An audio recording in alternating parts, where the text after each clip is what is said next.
PM गति शक्ति national master plan 300 kilometre लंबे गुजरात साउथ कोस्टल कॉरिडोर का निर्माण तटीय क्षेत्र की कनेक्टिविटी की सूरत पूरी तरह बदल रहा है। ये कॉरिडोर गुजरात के 4 जिलों भरूच, सूरत, नवसारी और वलसाड से होकर गुजरता है। इसके अलावा दांडी, उभरत और तीथल जैसे पर्यटन स्थलों को भी कवर करता है। साथ ही ये भविष्य में तेजी से कार्गो निकासी के लिए दहेज, हजीरा जैसे बंदरगाहों को कनेक्टिविटी प्रदान करेगा। पीएम गति शक्ति पोर्टल पर उपस्थित डेटा लेयर्स के परिणाम स्वरूप ही साउथ कोस्टल कॉरिडोर के लिए जमीन अधिग्रहण की योजना काफी सुगम हो गई। साथ ही इसकी मदद से वन, अभयारण्य, पर्यावरण, eco sensitive zone, coastal regulation zones, mining और वेटलैंड्स भूमि को अलग रखा गया ताकि विकास की गति भी न रुके और पर्यावरण को नुकसान भी न पहुंचे।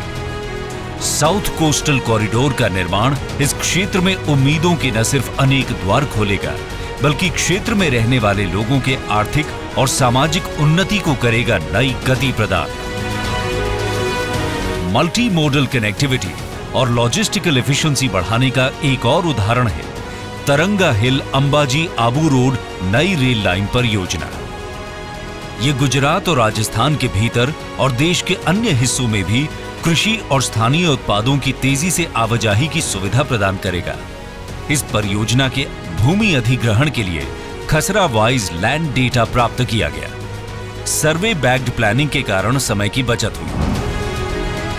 पीएम गति शक्ति नेशनल मास्टर प्लान पोर्टल का उपयोग करते हुए भारतीय रेलवे ने इस परियोजना के अलाइनमेंट की योजना इस तरह बनाई कि Balram Ambaji wild life forest क्षेत्र को कोई नुकसान नहीं पहुंचे।